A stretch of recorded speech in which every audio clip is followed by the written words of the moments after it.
Hello बच्चों, विद्या LU channel में आपका स्वागत है। मेरा नाम है रेहान। मैं क्लास 11 का चैप्टर 2 बायोलॉजिकल क्लासिफिकेशन को आज फिर कंटिन्यू करूंगा। पिछली क्लास में हमने डिफरेंट तरह के क्लासिफिकेशन, किंगडम मोनेरा के जनरल कैरेक्टर्स और आर्कीबैक्टीरिया के बारे में पढ़ा था। आज हम यू बैक्टीरिया के बारे में पढ़ेंगे। यू बैक्टीरिया में भी हम साइनोबैक्टीरिया के बारे में पढ़ेंगे और माइकोप्लाज्मा के बारे में पढ़ेंगे। साइनोबैक्टीरिया में उसका occurrence, cell structure, metabolism, reproduction के बारे में पढ़ेंगे। फिर उसके बाद माइकोप्लाज्मा के बारे में पढ़ेंगे। साइनोबैक्टीरिया क्या होते हैं? Cyanobacteria gram negative photosynthetic prokaryotes होते हैं। ये ऐसे प्रोकैरियोट्स होते हैं जो फोटोसिंथेसिस कर सकते हैं। Being the most primitive organism to have oxygenic photosynthesis, ये अर्थ पर पाए जाने वाले पहले ऐसे ऑर्गेनिज्म होते हैं जो ऑक्सीजेनिक फोटोसिंथेसिस करते हैं। इसके पहले भी कुछ बैक्टीरिया पाए जाते थे जो फोटोसिंथेसिस तो करते थे, लेकिन ऑक्सीजन ऑक्सीजन गैस इवॉल्व नहीं करते थे फोटोसिंथेसिस प्रोसेस में। They added oxygen to the atmosphere which is indispensable for the existence of aerobic form of living organism. ये लिविंग ऑर्गेनिज्म के सर्वाइवल के लिए, एग्जिस्टेंस के लिए काफ़ी ज़रूरी होते हैं, क्योंकि ये काफ़ी अमाउंट में एटमॉस्फेयर में ऑक्सीजन गैस को ऐड करते हैं। They are also known as blue green algae. इनको ब्लू ग्रीन एल्गी कहते हैं, लेकिन ये नाम अप्रोप्रिएट नहीं है क्योंकि ये एल्गी नहीं होते हैं, ये एल्गी से डिफर होते हैं। इनको किंगडम मोनेरा में बैक्टीरिया के साथ रखा जाता है, जबकि एल्गी डिफरेंट हो। शुरुआत में कुछ जनरल कैरेक्टर के बेस पर इनको एल्गी के साथ रख दिया गया था, जैसे एल्गी फोटोसिंथेसिस कर सकते हैं और ये भी फोटोसिंथेसिस कर सकते हैं। इस बेस पर इनको ब्लू ग्रीन एल्गिन का नाम रख दिया गया था। लेकिन अब हम जानते हैं कि इनका नाम साइनोबैक्टीरिया जो है ज़्यादा अप्रोप्रिएट है। Are classified variously under Cyanophyceae and Myxophyceae. इन्हें साइनोफैक्सी में और मिक्सोफैसी में रखा गया है। ऑकरेंस की बात करें, they are mainly fresh water. ये मेनली फ्रेश वाटर में पाए जाते हैं, जैसे river water, pond water, lake water. कुछ लेकिन ऐसे होते हैं जो मैरीन वाटर में पाए जाते हैं, जैसे सी वाटर, समुद्र के पानी में भी पाए जाते हैं। Red Sea is named so because of the abundance occurrence of the cyanobacterium Trichodesmium erythraeum. ये ऐसा साइनोबैक्टीरिया है जो रेड सी को रेड कलर प्रोवाइड करता है, क्योंकि इसके अंदर एक पिगमेंट पाया जाता है जिसको कहते हैं phycoerythrin. They occur in symbiotic association with almost every group of eukaryotes. ये सिम्बियोटिक एसोसिएशन करते हैं डिफरेंट ग्रुप ऑफ यूकैरियोट, जैसे ग्रीन प्लांट, ग्रीन एल्गी चाहे फंजाई हो, चाहे ब्रोफाइट्स हो। ब्रोफाइट में भी चाहे मॉसेस हो, चाहे एंथोसरास हो, चाहे फर्न हो, चाहे जिम्नोस्पर्मिक प्लांट हो या एंजियोस्पर्मिक प्लांट हो, या कुछ एनिमल जैसे स्पंज, श्रिम्प और मैमल्स। इन सबके साथ सिम्बियोटिक एसोसिएशन करते हैं। सिम्बियोटिक एसोसिएशन क्या होता है? इसमें दो ऑर्गेनिज्म एक दूसरे के साथ रहते हैं और एक दूसरे को बेनिफिट पहुंचाते हैं या फिर हार्म पहुंचाते हैं। जैसे एक साइनोबैक्टीरिया एनाबीना एजोली, ये एक टेडोफाइट है एजोला, उसकी लीफ में पाया जाता है, और जब दोनों एक दूसरे को क्या करते हैं, बेनिफिट पहुंचाते हैं। तो एक दूसरा साइनोबैक्टीरिया है एनाबीना साइकेडी। ये कहाँ पाया जाता है? कोरोलाइड रूट ऑफ साइकस। साइकस की जो कोरोलाइड रूट होता है उसमें पाया जाता है। साइकस क्या है? एक जिम्नोस्पर्मिक प्लांट है जिसकी ये कोरोलाइड रूट में पाया जाता है, और ये क्या करता है, साइकस को बेनिफिट पहुंचाता है और साइकस इसको बेनिफिट पहुंचाता है। तो एक तरह से ये भी एक सिम्बियोटिक एसोसिएशन है। In many lichen symbiotic association of algae and fungi. Lichen को तो हम जानते ही हैं कि ये क्या होता है, एक सिम्बियोटिक एसोसिएशन है जिसमें एल्गी और फंजाई एक दूसरे के साथ रहते हैं। एल्गी फूड बनाता है जो फंजाई को प्रोवाइड करता है, और फंजाई मिनरल्स, वाटर और सपोर्ट एल्गी को प्रोवाइड करता है, जिसमें जो अल्गर पार्टनर होता है वो साइनोबैक्टीरिया ही होते हैं। स्ट्रक्चर ऑर्गेनाइजेशन की बात करें, दिस में भी यूनिसेल, मल्टीसेल, लेटर में भी फिलामेंटस और कॉलोनियल भी हो सकते हैं। ये यूनिसेल भी हो सकते हैं, मल्टीसेलुलर भी हो सकते हैं, और इनको फिलामेंटस और कॉलोनियल भी देखा गया है। फिलामेंटस फॉर्म जो होती है कंसिस्ट ऑफ वन और मोर सेलुलर स्ट्रैंड कॉल्ड ट्राइकोम। इन जो फिलामेंटस फॉर्म होती है वो एक से अधिक सेलुलर स्ट्रैंड से बनकर बनी होती है, इसका नाम होता है ट्राइकोम कहते हैं, जो सराउंडेड बाय म्यूसिलिनस शीथ। ये इंपॉर्टेंट है, इसका डायग्राम हम देखेंगे। ये एक साइनोबैक्टीरिया जिसका नाम है non stock.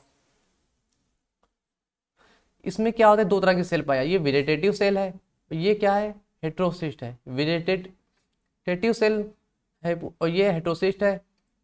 Vegetative cell photosynthesis करेगी और हेट्रोसिस्ट क्या करेगी, नाइट्रोजन फिक्सेशन करेगी।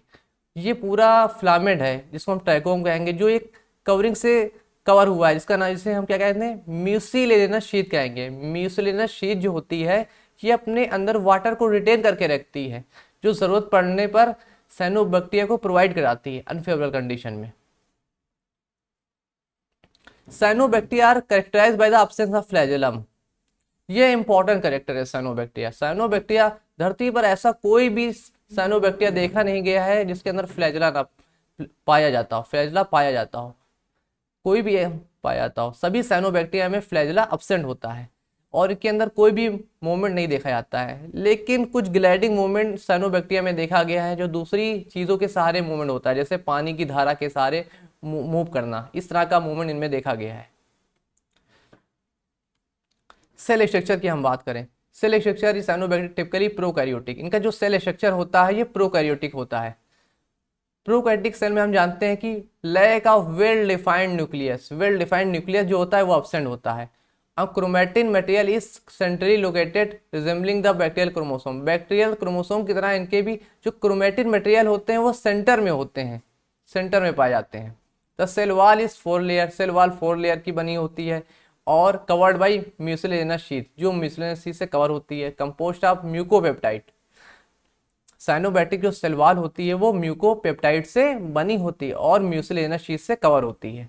Protoplast in cyanobacterium cell can be distinctly divided into two part, centroplasm and chromoplast. इनके प्रोटोप्लास्ट के दो पार्ट होते हैं, एक centroplasm and chromoplast. Central colourless centroplast contain the chromatin material. जो सेंटर पार्ट होता है उसको हम सेंट्रोप्लास्ट कहते हैं। ये कैसा होता है, ये कलरलेस होता है, इसमें क्रोमैटिन मटेरियल पाए जाते हैं। जबकि पेरिफेरल प्रोटोप्लास्ट होता है, ये कलर होता है और पिगमेंटेड होता है, इसके अंदर थैलेकॉइड पाया जाता है, जिसे क्रोमोप्लास्ट कहते हैं। इसको स्ट्रक्चर से, डायग्राम से और अच्छे से समझ पाएंगे। ये आप डायग्राम में देख रहे हैं, ये एक साइनोबैक्टीरिया की सेल है। इस सेल में हम देखें सेंटर पार्ट कैसा दिख रहा है आपको, कलरलेस दिख रहा है ना, इसे हम सेंट्रोप्लाज्म कहेंगे, इसे सेंट्रोप्लाज्म कहेंगे। और इसके अंदर क्रोमैटिन मटेरियल पाया जाता है। जबकि हम इसका पेरिफेरल एरिया देखें, पेरिफेरल एरिया देखें, डार्क दिख रहा है, डार्क कलर का दिख रहा है, इसे हम क्या कहेंगे, इसे हम क्रोमोप्लास्ट कहेंगे। इसके अंदर थैलेकॉइड प्रेजेंट होता है। थैलेकॉइड क्या होते हैं, ये वाले स्ट्रक्चर में आप देख सकते हैं, ये थैलेकॉइड है। इसको आगे हम पढ़ेंगे अभी। Protoplast lack membrane bound organelles. जैसा हम जानते हैं साइनोबैक्टीरिया भी एक प्रोकैरियोटिक सेल का बना होता है, तो क्या होगा, इसके अंदर भी मेम्ब्रेन बाउंड सेल ऑर्गेनेल जैसे एंडोप्लाज्मिक रेटिकुलम हो चाहे गोल्जी बॉडीज हो, चाहे माइटोकॉन्ड्रिया हो, चाहे लाइसोसोम हो या प्लास्टिड हो, ये सब एब्सेंट होते हैं। और इनके अंदर 70 इस टाइप का राइबोसोम पाया जाता है। Similar to mesosome of the bacteria, a group of coiled membrane called lamellasome. इनके अंदर लैमिलासोम पाया जाता है, is found which connect nucleotide to the cell membrane. It help in respiration and replication of DNA. Lamellasome क्या करता है, nucleus को cell membrane से कनेक्ट करता है। इसको भी आप देख लें डायग्राम में, ये है लैमिलासोम, ये कोइल्ड स्ट्रक्चर होता है। ये मेम्ब्रेन को, सेल मेम्ब्रेन को न्यूक्लियस से कनेक्ट करने का काम करता है। और इसका काम क्या होता है, ये रिस्पायरेशन में करता है और रिप्लिकेशन में हेल्प करता है, रिप्लिकेशन ऑफ डीएनए में हेल्प करता है। सेल मेम्ब्रेन लैक स्टोर, इसकी सेल मेम्ब्रेन में स्टेरॉल एब्सेंट होता है, सैप वैक्यूल भी एब्सेंट होता है। इंस्टीड द सेल में कंटेन, लेकिन कुछ गैस फिल वैक्यूल देखे गए हैं, which help to regulate the buoyancy of the organism in water. ये क्या करते हैं, बायोन्सी को रेगुलेट करते हैं। बायोन्सी को रेगुलेट करने का मतलब वाटर में तैरने में हेल्प करते हैं। ये आप गैस फिल वैक्यूल देखेंगे साइनोबैक्टीरिया के सेल में, जिसके अंदर गैस भरी होती है, और ये बायोन्सी को रेगुलेट करते हैं, साइनोबैक्टीरिया को तैरने में हेल्प करते हैं। उसके बाद हम देखते हैं the characteristic feature of the cyanobacteria cell is presence of system of photosynthetic lamellae called thylakoid. इसके अंदर फोटोसिंथेटिक लैमेली पाई जाती है, जिसकी वजह से ये फोटोसिंथेसिस करते हैं, जैसे इसे थैलेकॉइड कहते हैं। थैलेकॉइड ये थैलेकॉइड है, इसके अंदर कुछ पिगमेंट पाए जाते हैं, इसके अंदर क्लोरोफिल ए पाया जाएगा और कुछ पिगमेंट पाए जाएंगे। The characteristic photosynthetic pigment is chlorophyll a. इसके अंदर क्या, थैलेकॉइड के अंदर एक क्लोरोफिल ए पाया जाएगा और दूसरा फाइकोबिलिन। फाइकोबिलिन में भी फाइकोसाइनिन पाया जाएगा जो ब्लू कलर का होगा, और फाइको एरिथ्रिन पाया जाएगा जो रेड कलर का होगा, और एलो फाइकोसाइनिन पाया जाएगा जो लाइट कलर का होगा। लेकिन हम देखते हैं कि क्लोरोफिल ए और फाइकोसाइनिन ज़्यादा मात्रा में पाए जाते हैं, इस कारण जो ब्लू ग्रीन एल्गी होते हैं ब्लू ग्रीन कलर के होते हैं। अब cyanobacteria cell contain reserve food material. Cyanobacteria के सेल में कुछ रिजर्व फूड मटेरियल होता है, जैसे इसके प्रोटीन जो होती है साइनोफाइसिन ग्रेन्यूल के रूप में पाई जाती है, फैट ड्रॉपलेट जो होती है बीटा ग्रेन्यूल के रूप में पाई जाएंगी, साइनोमिक्सोफाइसिन स्टार्च पाया जाता है, ये इंपॉर्टेंट कैरेक्टर है। इसके अंदर साइनो और मिक्सोफाइसिन स्टार्च पाया जाता है जो एनिमल के ग्लाइकोजन से सिमिलर रखता है। इसके अंदर वोलेटिन बॉडी पाई जाएगी जो रिजर्व फॉस्फेट का रिजर्व होती हैं, पॉलीहेड्रल बॉडी पाई जाएंगी और रुबिस्को रिच होती हैं। अब हम मेटाबॉलिज्म की बात करते हैं। They are the more self dependent organism because most of these are capable of converting atmospheric nitrogen into ammonium compound. तो ये क्या करते हैं साइनोबैक्टीरिया, जो एटमॉस्फेरिक की नाइट्रोजन होती है उसको अमोनिया में कंपाउंड कर देते हैं, कन्वर्ट कर देते हैं। Beside utilizing atmospheric CO2 for synthesis of the organic food during photosynthesis. तो साइनोबैक्टीरिया दो काम करते हैं, एक तो ये फोटोसिंथेसिस करते हैं, दूसरा ये नाइट्रोजन फिक्सेशन करते हैं। बायोलॉजिकल नाइट्रोजन फिक्शन है anaerobic process as nitrogenase enzyme required for the process act efficiently in the absence of oxygen. और ये बहुत इंपॉर्टेंट बात है कि जो नाइट्रोजन फिक्सेशन प्रोसेस है वो एनारोबिक प्रोसेस होती है, क्योंकि एक एंजाइम होता है नाइट्रोजनस एंजाइम, ये तभी वर्क कर पाएगा जब ऑक्सीजन मौजूद नहीं होगी। अगर ऑक्सीजन प्रेजेंट होगा तो ये एंजाइम इनहिबिट हो जाएगा और ये वर्क नहीं कर पाएगा। तो इसलिए हमें साइनोबैक्टीरिया को ऐसा एनवायरनमेंट प्रोवाइड करना पड़ेगा जिससे वो नाइट्रोजन फिक्सेशन कर सके। Nitrogen fixation under anaerobic condition occur mainly in the large specialized cell called heterocyst. और साइनोबैक्टीरिया के अंदर कुछ स्पेशलाइज्ड सेल पाई जाती हैं जिनको हम हेटेरोसिस्ट कहते हैं, ये बहुत इंपॉर्टेंट है।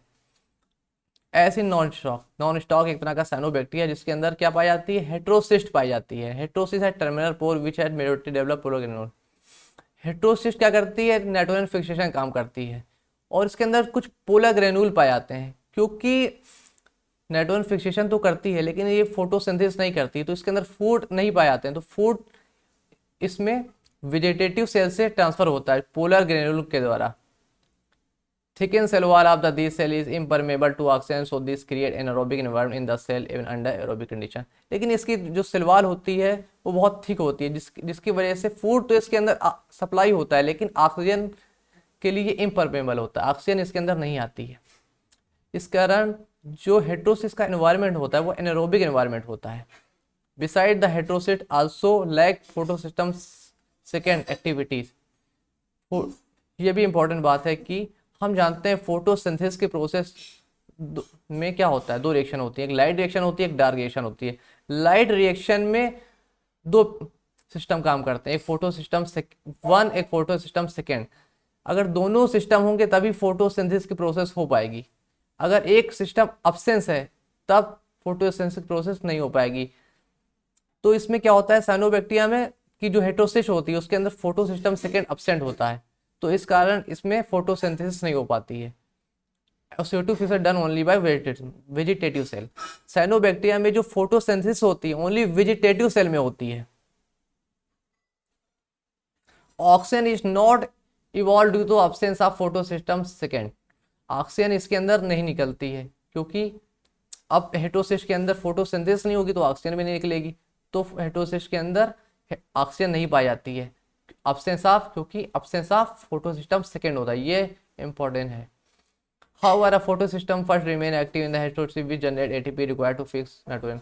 जबकि हम देखते हैं फोटोसिस्टम फर्स्ट पाया जाता है हेटेरोसिस के अंदर जो ATP को जनरेट करेगा, जो ATP को जनरेट करता है, और जो नाइट्रोजन फिक्सेशन में एनर्जी की जरूरत होती है, जो इस ATP की हेल्प से हम उस एनर्जी की कमी को पूरा करते हैं। Beside nitrogen fixation heterosis promote fragmentation. Nitrogen fixation heterosis में जो होता है वो क्या करता है, हेटेरोसिस नाइट्रोजन फिक्सेशन तो करती है, साथ साथ ये फ्रेगमेंटेशन को भी प्रमोट करती है। This property of nitrogen fixation, most of the blue-green algae enrich the soil by releasing the nitrogenous compound in the surrounding. इस प्रॉपर्टी के कारण ब्लू ग्रीन अलगी जो होते हैं, जहां भी ब्लू ग्रीन अलगी पाए जाएंगे वहां की सॉइल में नाइट्रोजनस कंपाउंड रिच होगी, वहां की सॉइल नाइट्रोजन कंपाउंड रिच होगी। अब हम रिप्रोडक्शन की बात करते हैं। Cyanobacteria reproduce asexually, typical sexual reproduction is absent. ये भी इंपॉर्टेंट कैरेक्टर है साइनोबैक्टीरिया का कि इसमें सेक्सुअल रिप्रोडक्शन एब्सेंट होता है। इसके अंदर असेक्सुअल रिप्रोडक्शन की डिफरेंट मेथड पाई जाती हैं, जैसे बाइनरी फिजन। इसमें क्या होता है, it occur in unicellular form. ये यूनिसेलुलर जो साइनोबैक्टीरिया हो गए उनमें पाई जाती है। Daughter cell form by amitotic division separate immediately after the division. एक सेल 2 सेल में डिवाइड हो जाती है और हर सेल एक नया ऑर्गेनिज्म का फॉर्म कर लेती है। फ्रेगमेंटेशन में क्या होता है, it occur in the filamentous form. ये फिलामेंटस फॉर्म में होता है। The filament break up into the short pieces of fragment which grow into the form new filament. इसमें क्या होता है, फ्रेगमेंटेशन में साइनोबैक्टीरिया डिफरेंट फ्रैगमेंट में टूट जाते हैं और हर फ्रैगमेंट एक नया साइनोबैक्टीरिया का फॉर्मेशन कर लेता है। हेटेरोसिस्ट में क्या होता है, ये स्पेशल कंडीशन में होती है और इसमें हेटेरोसिस्ट जर्मिनेट होकर एक नया फिलामेंट बना लेती है। अब हार्मोगोनिया की बात करें, to formation of biconcave mucilage filled dead cell called necridia in between living cell of the trichome the filament break into hormogonia. ये इंपॉर्टेंट होता है। इसमें क्या जैसे एक साइनोबैक्टीरिया की सेल है, एक साइनोबैक्टीरिया है, जैसे हम डायग्राम से समझेंगे। ये साइनोबैक्टीरिया है, इसके अंदर कुछ ऐसी सेल पाई जाती हैं, कुछ डेथ सेल होती हैं। जैसे ये डेथ सेल है बीच में, फिर कोई एक डेथ सेल है बीच में। इस तरह डिफरेंस, इन्हीं डेथ सेल जो होती हैं ये म्यूसिलस से भरी होती हैं, इन्हें हम क्या नेक्रिडिया कहते हैं। यहीं से फ्रैगमेंट ब्रेक हो जाते हैं। जैसे ये नेक्रिडिया, तो डिफरेंट नेक्रिडिया से यहाँ से फ्रैगमेंट डिवाइड हो जाएंगे और एक नया ऑर्गन फॉर्मेशन कर लेंगे। और ये जेनेटिकली मॉडिफाई होती है, जेनेटिकली कंट्रोल प्रोसेस होती है।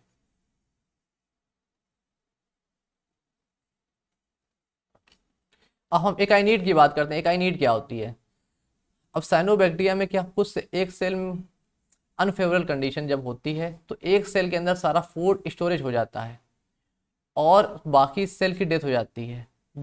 जिस सेल के अंदर फूड स्टोरेज होता है वो अपने चारों ओर थिक कवरिंग कर लेती है, जिसे हम एकाइनीड कहते हैं, जो आगे जर्मिनेट होकर क्या कर लेता है, एक नया ऑर्गेनिज्म फॉर्मेशन कर। Vegetative cell are transferred in thick wall akinete due to the deposition of the food material followed by the thickening of the wall. On the arrival of the favourable condition they germinate into form new. और जब favourable condition आएगी, ये जो cell है ये नया filament बना लेगी। अब इंपॉर्टेंस ऑफ साइनोबैक्टीरिया की बात करते हैं। They are most ancient organism have oxygenic photosynthesis. ये हम जानते हैं साइनोबैक्टीरिया की ये ऑक्सीजेनिक फोटोसिंथेसिस करते हैं। And evolution of the aerobic form of life. ये एरोबिक फॉर्म जो लाइफ है उसके एवोल्यूशन के लिए जिम्मेदार होते हैं। They convert atmospheric nitrogen into ammonium compound. ये एटमॉस्फेयर के जो नाइट्रोजन होते हैं उसको अमोनिया कंपाउंड में चेंज कर देते हैं। और excess of this compound is excreted out the enriching the soil. Then death and decay of these also increase the soil fertility, particularly the nitrogen content of the soil. तो जहाँ भी cyanobacteria पाए जाएंगे वहाँ पे ये नाइट्रोजन फिक्सेशन करेंगे और जो एक्सेस में नाइट्रोजन होगी ये सॉइल के अंदर रिलीज कर देंगे, जिससे वहाँ की सॉइल में नाइट्रोजन रिच रहेगी और फर्टाइल रहेगी। ये भी हो सकता है कि इनकी जहाँ भी ये पाया जाए उनकी डेथ हो जाए और ये उसी सॉइल में मिल जाए और बाद को उस सॉइल को ये फर्टाइल बनाएंगे। साइनोबैक्टीरिया लाइक जैसे नॉन स्टॉक और एनाबिना, ये 2 साइनोबैक्टीरिया हैं। ये क्या करते, इनका काम क्या है, रिक्लेम द ऊसर सॉइल। ऊसर सॉइल जानते ही, बंजर सॉइल जो अनफर्टाइल होती है, जो खेती के लिए अच्छी नहीं होती है, उसका रिक्लेम करना, उसमें सुधार करना, उसको फर्टाइल बनाना। तो ये साइनोबैक्टीरिया जो होते हैं ये बंजर भूमि को फर्टाइल भूमि में बदलते हैं, उपजाऊ भूमि में बदलते हैं। साइनोबैक्टीरिया एसोसिएटेड इन सिम्बियोटिक रिलेशनशिप।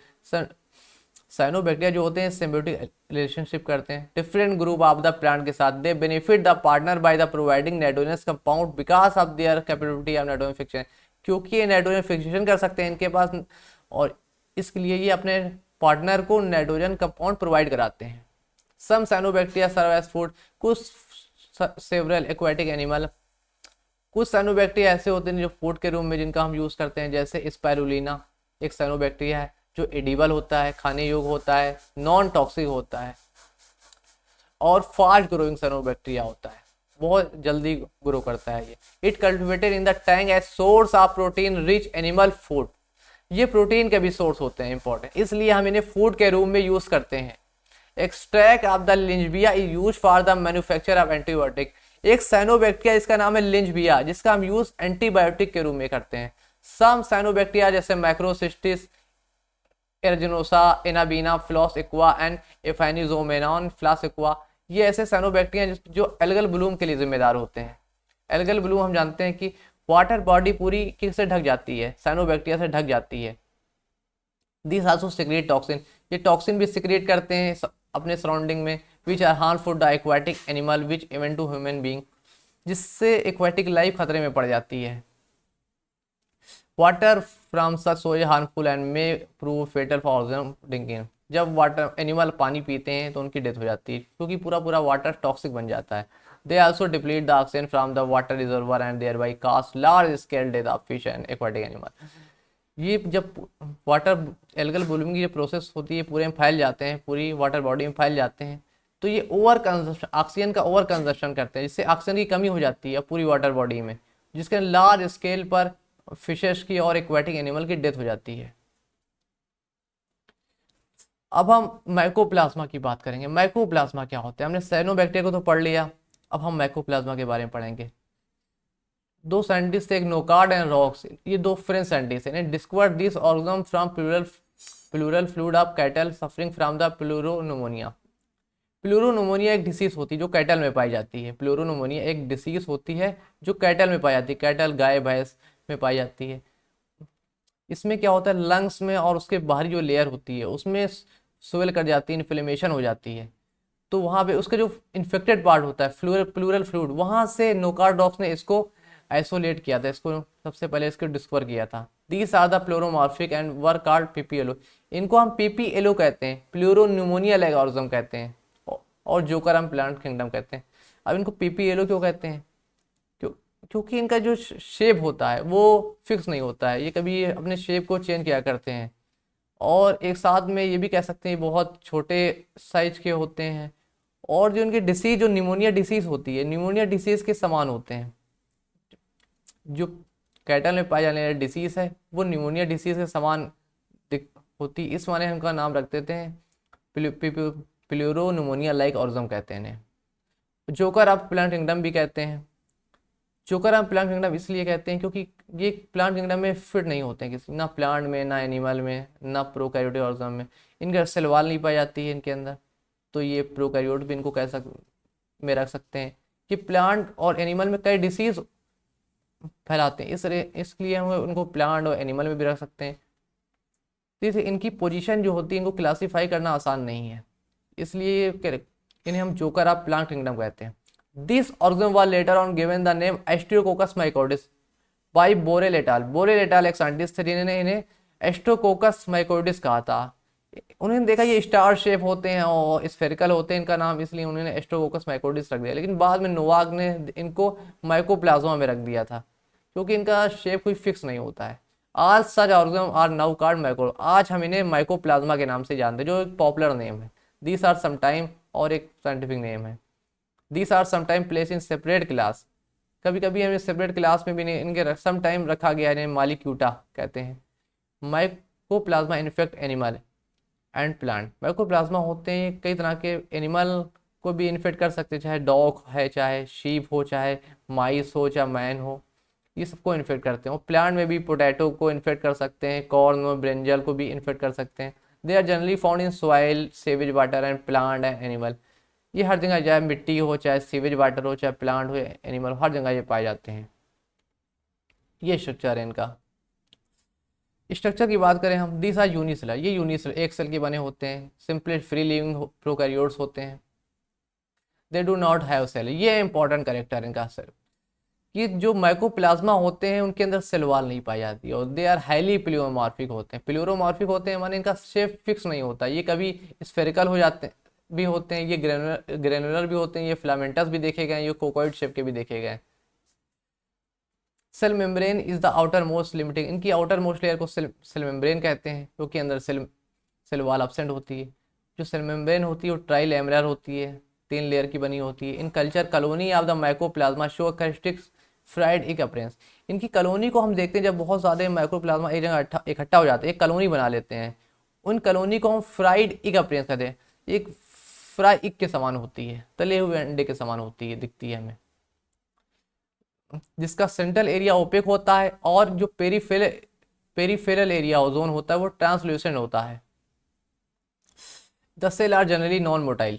इनके सेल होती है ये भी साइनोबैक्टीरिया की तरह ये भी नॉन मोटाइल होते हैं। इनके अंदर भी फ्लैजेला नहीं पाया जाता है, लेकिन कुछ ग्लाइडिंग मूवमेंट देखा गया। ग्लाइडिंग मूवमेंट का मतलब दूसरी चीज़ों के सारे मूव करना, पानी की धारा वगैरह। The protoplasmic matrix contains 70 H type. इनके अंदर 70 एच टाइप के राइबोसोम पाए जाते हैं, क्योंकि ये प्रोकैरियोट होते हैं ना। प्रोकैरियोटिक ऑर्गेनिज्म में क्या होता है, 70 एच टाइप का राइबोसोम पाया जाता है, और इनके अंदर फैटी एसिड सब्सटेंस पाए जाते हैं और प्रोटीन पाए जाते हैं। Organize nucleus, endoplasm, reticulum, plastid, mitochondria, Golgi bodies, lysosome, centriole, flagella are absent. जिस तरह साइनोबैक्टीरिया में membrane bound cell organelle absent थे, उसी तरह इनमें भी ये सब एब्सेंट होते हैं, चाहे माइटोकॉन्ड्रिया हो, चाहे प्लास्टिड हो, चाहे एंडोप्लाज्मिक रेटिकुलम हो। Mycoplasma has both RNA and DNA. Mycoplasma में डीएनए भी होता है, आरएनए भी होता है। आरएनए जो होता है वो सिंगल स्ट्रैंडेड होता है और प्रेजेंट इन बोथ, राइबोसोम में भी प्रेजेंट होता है और साइटोप्लाज्म में प्रेजेंट होता है। जबकि डीएनए जो होता है ये डबल स्टैंडर्ड होता है। डीएनए डबल स्टैंडर्ड होता है और लॉन्ग कॉइल होता है, thread extending almost through the cell, पूरी सेल में बिखरा हुआ होता है। Enzyme are present free in the cytoplasm. Enzyme cytoplasm में प्रेजेंट होते हैं। कुछ ऐसा भी हो सकता है कि प्लाज्मा मेम्ब्रेन से एसोसिएटेड हों, जुड़े हुए हों। अब हम नेचर की बात करते हैं माइकोप्लाज्मा के। Mycoplasma can pass through bacteriological filter and lack cell wall, this show that they are not bacteria. ये इंपॉर्टेंट करेक्टर है इनका कि ये बैक्टीरियोलॉजिकल फिल्टर से पास कर सकते हैं, इसलिए हम इन्हें बैक्टीरिया नहीं कह सकते, क्योंकि बैक्टीरिया जो होते हैं वो बैक्टीरियोलॉजिकल फिल्टर से पास नहीं कर पाते हैं। Since they can multiply abiotic medium have straw, so they are not virus. अब इनको वायरस भी नहीं कह सकते हैं, क्योंकि वायरस जो होते हैं नॉन लिविंग मीडियम में मल्टीप्लाई नहीं कर सकते हैं, जबकि ये जो होते हैं नॉन लिविंग मीडियम में, अबायोटिक मीडियम में भी मल्टीप्लाई कर सकते हैं। Due to similarity with the bacteria they are said to bacteria with their कोडाप। इन्हें बैक्टीरिया से काफ़ी सिमिलरिटीज होती हैं इनकी, इसलिए इन्हें हम बैक्टीरिया विद देयर कोडाप कहते हैं। ऐसा बैक्टीरिया इसके अंदर सिलवाल नहीं है। Mode of nutrition is heterotrophic. इनका न्यूट्रिशन कैसा होता है, हेटरोट्रॉपिक होते हैं। ये भी अपना खाना खुद नहीं बनाते हैं, दूसरे द्वारा बनाए हुए भोजन पर डिपेंड रहते हैं। ये कुछ ऐसे होते हैं जो सैप्रोफिटिक होते हैं, जो डेथ मटेरियल पर मरे हुए जीवों पाए जाते हैं, but mostly they are parasitic. लेकिन मोस्टली ये कैसे पैरासिटिक होते हैं, ये लिविंग ऑर्गेनिज्म पर रहते हैं। They are parasitic because they are unable to synthesize required growth. कुछ ग्रोथ फैक्टर होते हैं इनकी अपनी, ग्रोथ फैक्टर होते हैं जिनको ये सिंथेसाइज नहीं कर पाते, खुद नहीं बना पाते हैं, इसलिए ये पैरासिटिक के रूप में दूसरे जीवों पर पाए जाते हैं। जैसे एक माइकोप्लाज्मा है, माइकोप्लाज्मा गैलीसेप्टिकम, जो 0.2 से 0.5 माइक्रोमीटर साइज का होता है और स्मॉलिश प्रोकैरियोट होता है। ये they can survive without oxygen. ये बिना ऑक्सीजन के भी सर्वाइव कर सकते हैं। Sensitive to antibiotics. माइकोप्लाज्मा जो क्या होते हैं, ग्राम नेगेटिव होते हैं और इनसेंसिटिव टू पेनिसिलिन। पेनिसिलिन के लिए इनसेंसिटिव होते हैं और बाकी दूसरी एंटीबायोटिक जैसे स्ट्रेप्टोमाइसिन हो, चाहे एरिथ्रोमाइसिन हो, चाहे क्लोरमफेनिकॉल हो, इनके लिए ये सेंसिटिव माने जाते हैं, क्योंकि they are insensitive to penicillin because they are wall-less and penicillin interfere in the synthesis of the peptidoglycan, a component of the cell wall of bacteria। जो पेनिसिलिन होती है ये अपना वर्क सेल वॉल पे करती है। सेल वॉल की जो सिंथेसिस होती है, सिंथेसिस ऑफ द पेप्टिडोग्लाइकन, उसको ये रोकती है, उसमें इंटरफेयर करती है, जबकि इनके अंदर सेल वॉल ही नहीं पाई जाती है, इसलिए पेनिसिलिन का इन पर कोई असर नहीं होता है। अब रिप्रोडक्शन की बात करें, much is not known about reproduction of mycoplasma, but they are mainly reproduced by means of elementary bodies। जो माइकोप्लाज्मा होते हैं इनका रिप्रोडक्शन कुछ के बारे में हमें ज़्यादा कुछ मालूम नहीं है, लेकिन फिर भी हम ऐसा कुछ जानते हैं कि कुछ एलिमेंट्री बॉडीज होती है जिसके माध्यम से ये अपना रिप्रोडक्शन करते हैं। तो आज के लिए हम इतना ही रखते हैं। नेक्स्ट लेक्चर में हम और डिटेल में पढ़ेंगे, नेक्स्ट टॉपिक के बारे में पढ़ेंगे, जैसे हेटेरोट्रॉपिक बैक्टीरिया क्या होते हैं। जब तक कि आप इसको अच्छे से रिवाइज करिए, जितना भी आपको पढ़ाया है इस लेक्चर में उसको अच्छे से रिवाइज करिए, और जो भी समझ में ना है आप हमसे कमेंट करके पूछ सकते हैं। और विद्या एलयू चैनल को सब्सक्राइब करिए। Thank you.